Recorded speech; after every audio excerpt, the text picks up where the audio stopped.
Welcome to the Hybrid Real Estate Professional Podcast, where we dive deep into the intersection of career, family, and finances. Learn the mindsets, tips, and strategies to help you on your personal journey to build a life of abundance and purpose for you and your family. Now here's your host, Aaron Amin. Welcome back to another episode of the Hybrid Real Estate Professional Podcast. Today I am joined by a very special guest, Tim Woodbridge.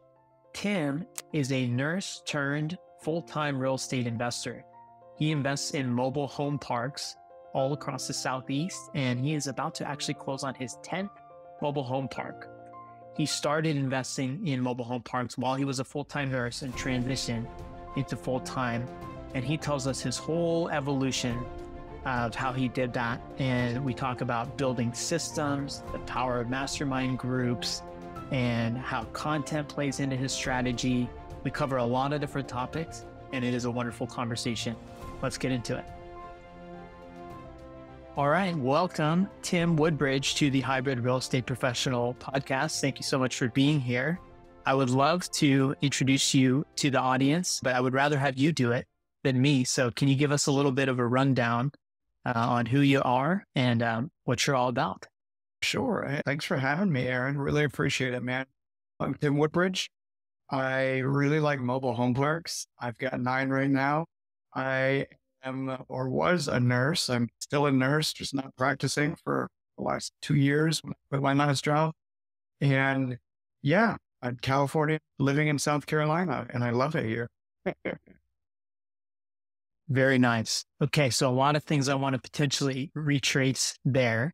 So were you born and raised in California, but now you're on the East Coast? Did I hear that right? Yeah, I left California when I was 19, moved to Arizona because my mom lives there or had moved there, and lived all over Arizona for 12 years. Got a bachelor's of science in nursing from Northern Arizona University at the end of 2012.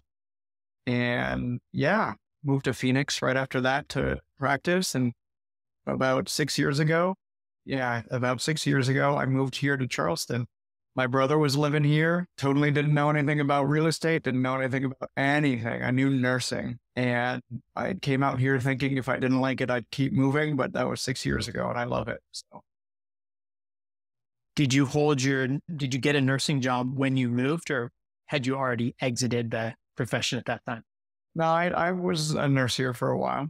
So yeah, the interesting thing is it's like, my dad is a hard worker, but didn't know real financial literacy, at least not growing up. And so it was all like, get a good job, work hard. And so I remember being in nursing school, I can't wait to graduate. Things are going to be so much better. I'm going to have so much money.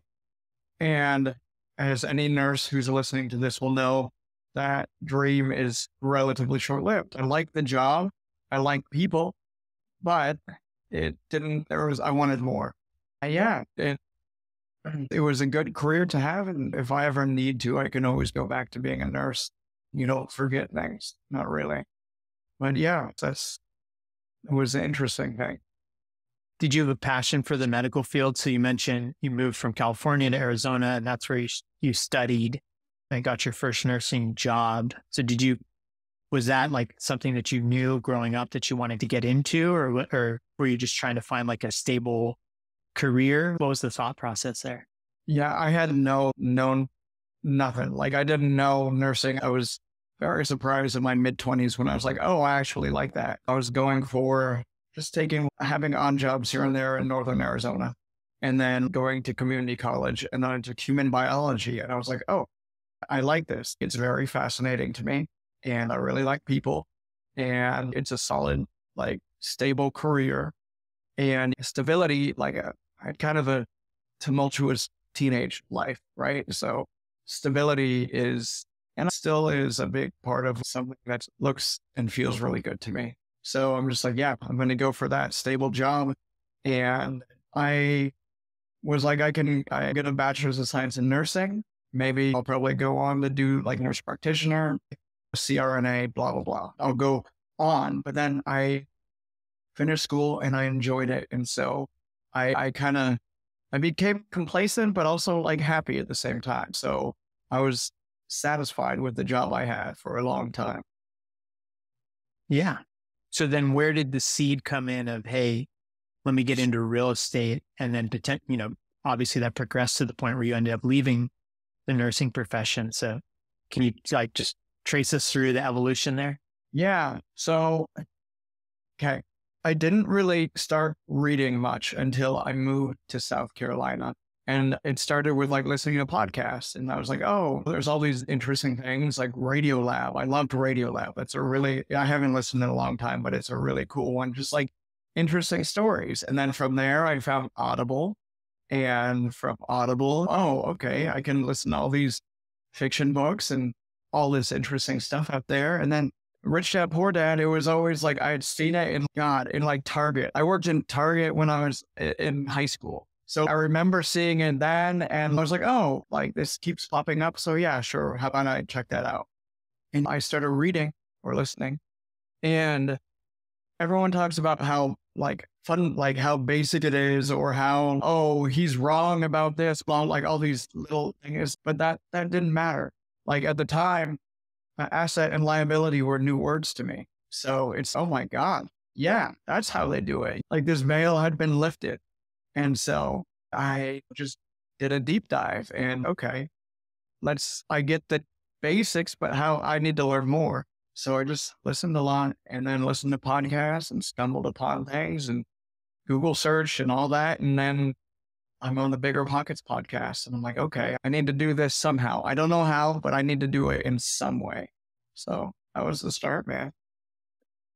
A traditional evolution of the real estate investor awakening, right? It usually starts with Rich Dad, Poor Dad, which for those who don't know, that's a very famous book by Robert Kiyosaki. Most real estate investors will quote that as one of the first things they read that really made them start thinking about things like cash flowing assets and defining the categories of what really is an asset versus a liability. Those concepts, once you start thinking of them in the way that they're portrayed in the book, real estate becomes one of the obvious answers for how you can build wealth. And then, like you said, it leads toward things like the Bigger Pockets podcast, which is the number one real estate podcast in the world, where they go across all different types of real estate assets, from single family homes to large multifamily, self-storage. They interview business owners, and then mobile home parks is definitely one of the more recent, trendier, kind of becoming popular.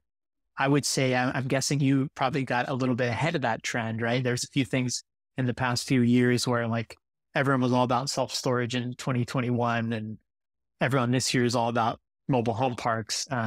And I know there's people are getting into land and all sorts of other stuff, but I'm curious, before you landed on mobile home parks, if I recall, you tried a couple other things within real estate.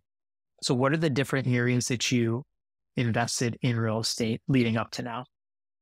Yeah. So, I dabbled before mobile home parks, and then I dabbled a little bit after having a mobile home park. I looked into wholesaling. Everyone says, oh, that's the first thing to do. I didn't actually really do wholesaling until I had a couple of mobile home parks, but that's, another story. But I didn't know what I wanted to do. And I talked to a lot of people, and then, Frank Rolfe came on the Bigger Pockets podcast, and Brandon Turner and David Green, I believe, were talking to him. And I was like, yeah, I like that. I like the fundamentals of it. It's a non-subsidized low income housing. I like that it's low and slow. So maybe that goes back to the same thing. It's consistent. There's always a need there. It's pretty stable. That's looking at my psychology and whatnot it's a bunch of things that grab me, but that I like the low and slow, the consistent low and slow. Side note, I was just at Jake and Gino conference this past weekend, and I met David Green, and I said, hey, I just want to say thank you so much because of you guys, now I have 9 mobile home parks. That's amazing. Yeah, I know that those guys take a lot of pride in what they do and how far of a reach. So David Green, for those who don't know, he's the current host of the Bigger Pockets podcast. He was the co-host, but now he's taken over as the full-time host. But yeah, they cover a lot of ground and they really inspire. Really, I can't think of a single investor I've talked to that hasn't listened to at least one episode of that podcast. And once you do, the rabbit hole and you can explore, it's a really good way to get exposure to like, am I even interested in this? Am I interested in self-storage? Am I interested in multifamily? It's just listen to a few episodes. But that's so cool. You got to meet him and tell him that. I'm sure he appreciated it. So I think one of the things I'm most interested about with, when I see you now, you are so comfortable and you have built a system. You have investors, you have partners, you have a whole machine going to where buying a mobile home park for you is just another Tuesday. But can you tell us about the beginning, like the first deal? Like how did you, with no prior experience buying mobile home parks, buy your first mobile home park? What were the steps you had to take? How did you have to sell it to people? What did that look like? First, I want to say, it's easy and it's easier for me now for sure. There's still things in my head that I beat myself up about that I really have to give myself a little bit of forgiveness about and like a little bit of grace.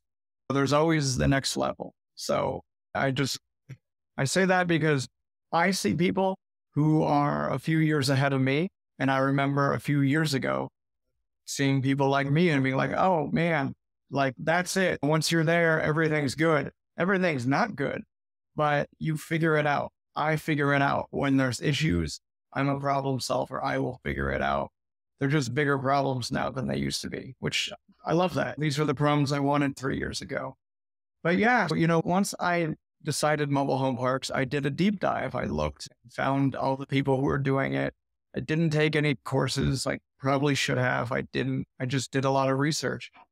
And I found one that was listed by the seller on mobilehomeparkstore.com.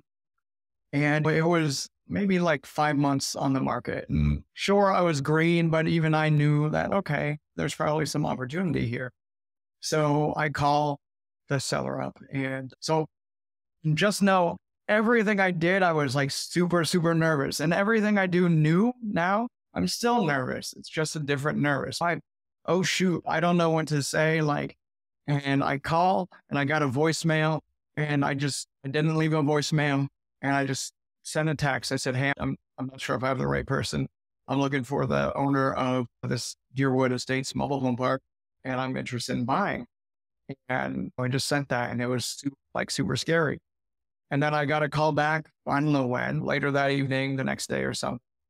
And we're talking and he's, that I'm Tom, I own this mobile home park and, just talking a little bit and I don't know anything, but I know people. So I'm just building rapport a little bit, seeing what makes him tick, what's up with him. He's a retired pharmacist. His daughter is a physician up in Chicago, rheumatologist, I think, if I still remember. Her husband is a cardiology doctor and he wants to go up there and spend more time with his grandbaby. I said, oh, that's so cool. Like I'm a nurse and I'm really interested in getting in this space. And so he just it was a good conversation. I'm not really, talking about some of the parts of the park, but more it's just, let's talk about people, get to know someone as a person. He's, come up and check out the park. I'll show it to you. And so I scheduled that weekend. I drove up. It was like an hour 15 or so away from me. And so I drive up there to the middle of nowhere. It's not the middle of nowhere, but it's a small town in South Carolina. And so I had never been there before. It was all new, all scary. And I don't know exactly what I'm going to say. I had printed up a contract with one purchase price and we didn't end up using that contract because that's all I had. And I go, I see the park, I'm asking questions. I meet him and his brother and they're the nicest people, but I'm 5'6" and they must be 6'1", 6'2" each. And so I'm in the middle of nowhere to me and these two big guys and I'm just trying to play it cool. And after looking at the park and talking about it, we go to lunch and we're talking and I pull out my binder or whatever. And I'm like, based on this and this and this, I know you want this. I'm so sorry I can't get that number, but I'm here at this much, much lower number. And he's, no, I can't do it. And I was like, okay. He's, I can't do it anything less than this. I said, okay. I said, if I buy it from you for that, will you sell it to me? And he said, yes. And I said, will you finance it to me? And he said, I'll finance 50,000. Now, like the real estate meetup I was going to at the time, it was all like older guys who know what they're doing. And like their bread and butter was seller finance. So it was just a natural thing for me to say, I'm not smart. I just hang around with people smarter than me is what I like to say. So he said, okay, I'll finance that $50,000 of the park. And yeah, I left without a signed contract. He could have said to hell with you. He didn't because he's a good, upstanding guy. It took a long time because only 10 to 36 pads were occupied. Eventually, he grew up with a banker, a vice president of a bank. They ended up giving me the loan. I used the $50,000 that the seller carried back too. And so I just had to find a guy who had a little bit of cash because I had some, but not that much. So ups and downs, but we got it closed. Holy crap. So how much did you have to raise? So you had the seller carry part of the loan to you. Mm-hmm. And how much did you have to raise from a partner? Okay, so we'll simplify the math because it was simple. Purchase price of $250, bank loan of $175, seller carry of $50. So it was me and another guy who the other guy ended up stealing from me and my other eventual partner.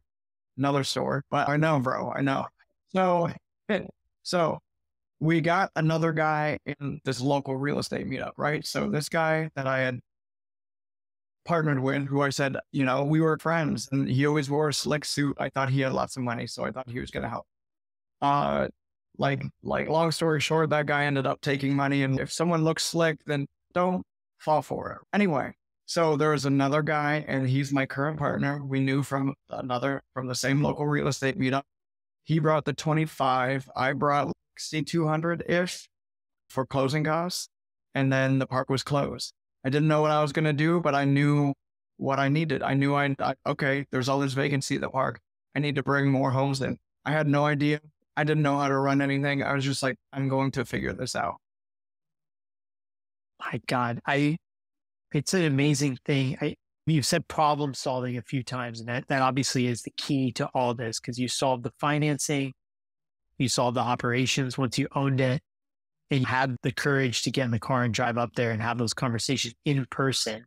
When I think about the average real estate transaction, usually I email my agent and say, hey, I want to put in this offer for this price. And then they email the offer to the agent who emails it to the seller, right? There's nothing wrong with that at all. But I admire the fact that you actually sat down, like you said, you met, you talked, you had lunch, and you got to know them and what they were looking for. And through that, you were able to solve and understand, okay, you want this price. I can do that. If you help me solve part of my problem with the financing, it's just such a thorough way of doing business. And then I'm sure of just learning from that one deal. And like you said, you're still partnering with the same person now. And you guys is he a partner on all 9 of these parks? No, he's just a partner on the first one. He went and bought a business. Okay. So I run that park, and I have been since we closed it, and I did everything. And then eventually I got a bookkeeper, and then eventually now I have property management assistants. But I know how to run a park because I did everything for a while. And not to disparage my partner, because I like him a lot. He's a great guy. He has helped, like when we first bought the park, there are all these manual read water meters. And so we took them all out and put Metron remote read water meters in. And I helped him, right? So he did most of it because he's handier than I am. But the operations side, that's what I do. And that's what I've learned. And I've learned like trial through fire sort of thing. I've learned because I've had to. Absolutely. And were you still working full time? Oh yeah. And nurses, it's only 3/12s. So I was Friday, Saturday, Sunday. And then I picked up a PRN shift actually on Monday evening. So like from 2 to 10, I want to say. Yeah, 2 to 10:30. And then, so those 4 shifts a week. And then when I had downtime at work, I was looking at my phone and getting stuff done and figuring out all the weird ins and outs of stuff that needed to happen. But yeah, definitely. Yeah, that's amazing. And so at what point did you then make the determination like, hey, I want to go all in. I'm going to leave my job and I believe I can string this together into a career as a real estate investor? So clearly I take action before thinking sometimes, or I think, but really I take a plunge. So I had one park and let's see, I had that.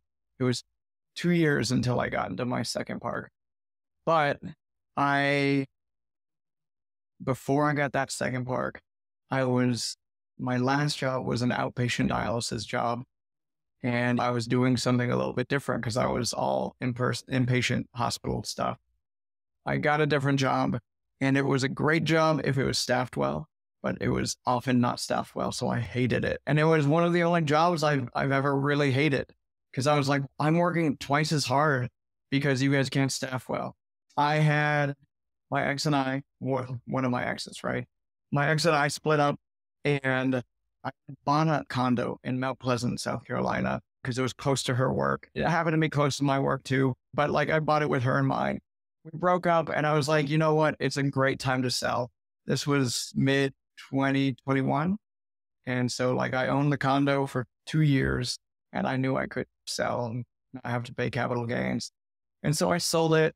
And between that and like a little bit of savings, I had, I would say, 85 grand in the bank. And I always say stuff because I always wonder about how people do stuff. So like getting like granular and showing how it is, it's 85 grand is a lot to some and it's not that much to lots of others. So it depends. But like, I'm only saying it to show how it was done. So I was at that job. I had 85 grand in the bank and I had one mobile home park and I said, I hate this. I need to stop. Like I need to leave nursing right now. And if I don't, I'll regret it. So I don't know what I'm going to do, but I'm going to figure it out. And so I gave mine 2-week notice, left, and then had no idea what the hell I was going to do. So I had a little bit of money though. It bought me time because that's what money is. It's a tool. The money bought me some time to not freak out and figure out what I was going to do. So you're telling what I consider to be half the story, right? You had money, but you also had a mobile home park, which you had taught yourself how to buy, finance, operate, partner. Like you had built a very valuable skill set on how to, and essentially built yourself a playbook on how to do this. You didn't just leap and say, I'll figure it out, right? You already had some stuff in motion. But yeah, I can see, to your point, it was seeded out of a little bit of frustration at the job you're working and then some changing life circumstances. But you mentioned, hey, sometimes you take action before you really fully think. But I look almost on the other side where I will think myself in circles before I take action. Now, obviously, I still do take action, but sometimes there's something to be said for taking a leap, especially if you are a problem solver, right? If you are willing to take a leap of faith and you're willing to get in a little bit of deep water and figure out how to dig yourself out of any holes you might end up in and solve problems. And you mentioned you had a real estate networking group that you could bounce ideas off of. And that's the way to do it, right? If you want to be in real estate, it is a problem solver's game. Even if you own turnkey single family rentals, sour relationships with property managers or scammers, like there are things that can and probably will come up if you invest in real estate over a long time horizon. Yeah, having a bias for action and being a problem solver, like those are probably the two best assets you can have. And then building relationships to surround that. And that's the most simplified toolkit I can think of for an investor. Let's talk about some of those networks for a minute. Actually, sorry, you looked like you're about to say something. So I was going to say, even those turnkey, whatever, is not going to be turnkey forever. Unless you're like, I'm going to buy turnkey, hold it for 2 years and then sell it. Sure. But man, I don't know. So that's risky to me. But yeah, everything, there's problems in everything. Life, there's problems. You learn how to solve them and you can get rich. You shy away from them and you're probably going to miss the boat. That's what I've found, at least. Yeah, it's okay. There's no problem. Everyone has a different risk appetite and some people are risk averse, which again, like there's no judgment on that. I think there are plenty of ways to have less risky investments that are more passive. They still get the job done and help people accomplish their financial goals. But I think for people like you and me, we've seen how powerful real estate can be across so many different levels, generating cash flow, tax benefits, appreciation, and just that entrepreneurial drive of, hey, this could be built into something very generationally meaningful. That's, I think, the type of person that sticks it out in the long run in real estate. So you mentioned you were in some real estate, local networks. Obviously, Brian's going to get his free plug every time I do one of these podcasts because I keep circling back. Tim and I are both in Action Academy together, which is a mastermind. It's a paid mastermind, and the average person in there has several rentals, if not dozens. And we intentionally put ourselves in a room with people like that so we can elevate our knowledge and our network. How have masterminds and networking groups played into your journey? And what would you say to someone who isn't part of those and might be on the fence about spending money on things like that? They spend the money, dude. I didn't for a long time. I'm cheap generally, right? And it's not that I won't spend money if I see the value, but I'm unsure about the value. But a couple of years ago, I joined the Deal Room, which is like my first million in multifamily thing. I met Yaden and Jennings here in Charleston, South Carolina. And it's been amazing, the people that are in the group. So what I didn't get, I thought you pay to be in a group because, they have some special education. I didn't realize that it was all about the network. And sure, you get education from things, but that's not the primary thing. The primary thing is your network and learning who can do stuff, who can help, who can help you with an answer to a problem you have. But with Action Academy, I love Brian. Well done. You're super young, and it's totally amazing how he's got a grip on all this. But he is a master of simplifying the hell out of things. I feel like I'm a master of making things overly complicated. And there's so many times I've heard, if you can only do three things, what would it be? Make a list of the 20 most important things and then just do the top 3 to 5, blah, blah, blah. I've heard it a million times, but he provides the tool to implement that. And it's so simple. And when I joined, I was like, oh, okay. Yeah, I just have to basically put this in a to-do list. And I know it sounds stupid. I know it sounds simple, but it is simple. But I couldn't see the forest for the trees. And now with his help, it's just, okay, do these big things that move the needle. And sure, I can go in my head like all these things move the needle, but what really moves the needle? And so he was good in helping narrow that down. Yeah, fair. And just to be clear to anyone listening, right? It's not that whether it's a paid mastermind or any type of mastermind, joining it by itself doesn't move the needle. It's obviously what you put into it. But Tim and I, for example, are in an accountability group together where we meet once a week and we check in with each other. We learn, what are we working on that week?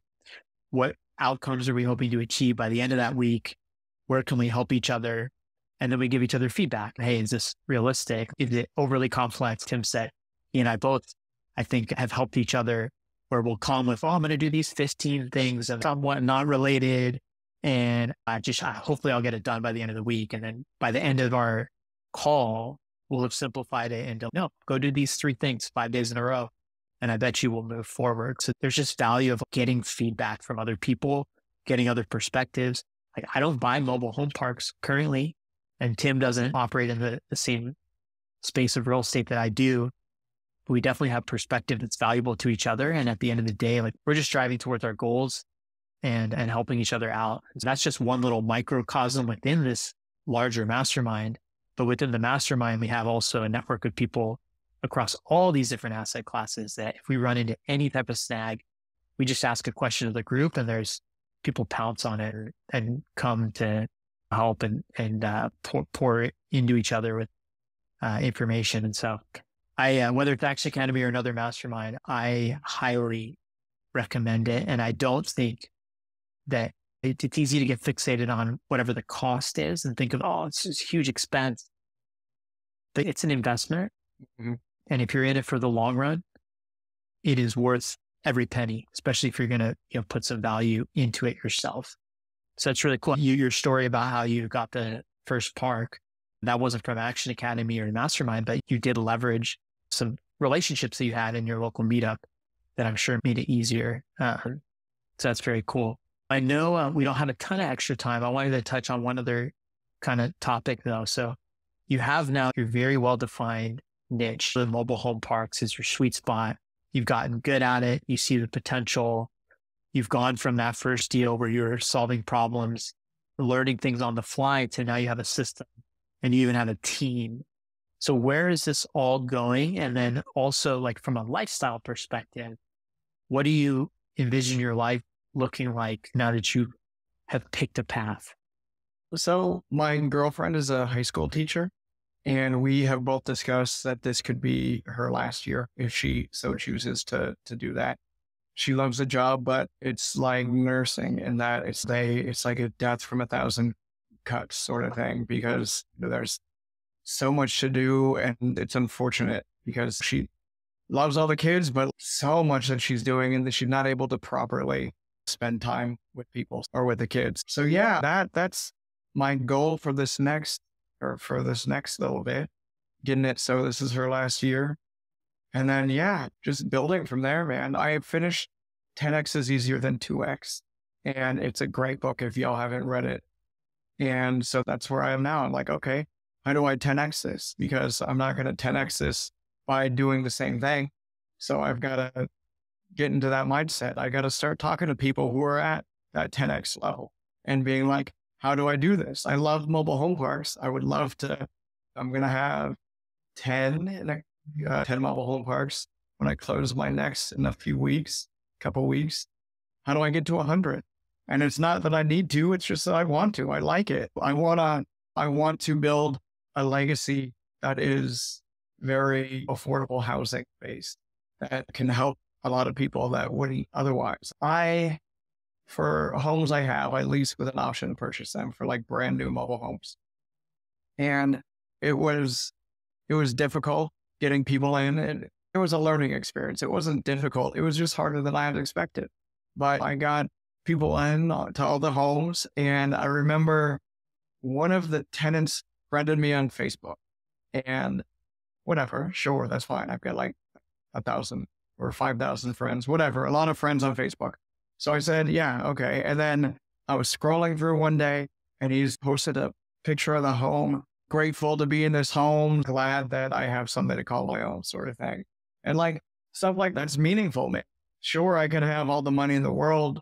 That feels empty. Don't get me wrong. I want all the money in the world. I'm not saying I don't, but I also want people to be like, hey, thank you for what you've done. And I want to change lives for the better. That's amazing. Yeah, because sometimes, and I'm not knocking on people who run these type of operations, but let's say you invest in a syndication where the whole operation is to go in and take a fully occupied multifamily building and squeeze the tenants out and do a big value add and then charge 60% more for rent. It's like all of a sudden, yes, you produce this beautiful asset and maybe you increase the value of other parts of the neighborhood, but those are tough situations sometimes because it is very sensitive no matter what part of real estate you're in. You're dealing with places that people live, and you are ultimately affecting their lives and their finances. And so I think it's really cool that what you're doing, you're able to achieve the financial goals that you have while also tying it to this objective of providing affordable housing, giving people the option to buy, like all these things that can change their life in a positive way. It's hard to find extremely lucrative win-wins where someone isn't getting value, isn't being taken away from someone and added to someone else.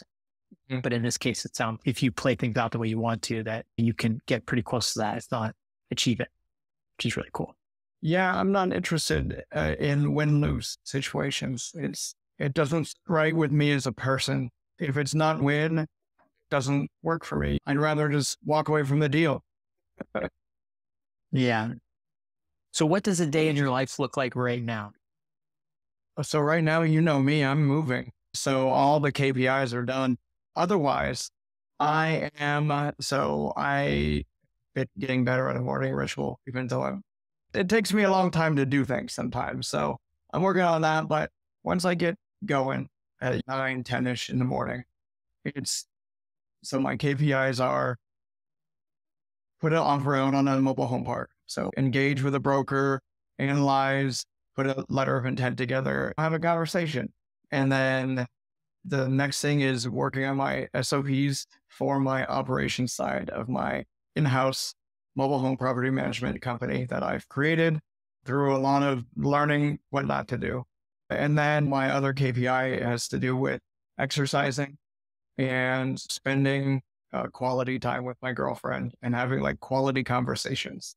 So that's it. It's a simplified list of things to do, but it's the most success I've had because I'm simplifying my life. So I love it. Like we were talking about earlier, when Tim and I met a few months ago, we both started with these giant lists of 50 things we were going to do throughout the week. And we've slowly challenged each other to whittle it down to those simpler, measurable things. And I believe it is working well for both of us. But I want to just highlight one thing you said. So your goal is to send one LOI or one offer per day. Is that correct? Or per weekday, maybe? Yeah. Monday through Thursday. That's for a week. So just for anyone listening who thinks it's easy, right? Imagine if he just said, I'm going to send one a week. Imagine how much slower this process would go. But no, he's challenging himself to do the analysis and achieve enough volume, analyze enough deals that he's comfortable putting in an offer 4 times a week.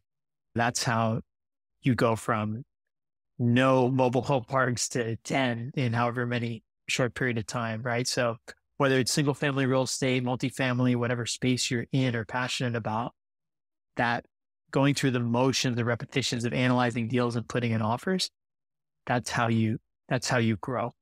So that's really cool.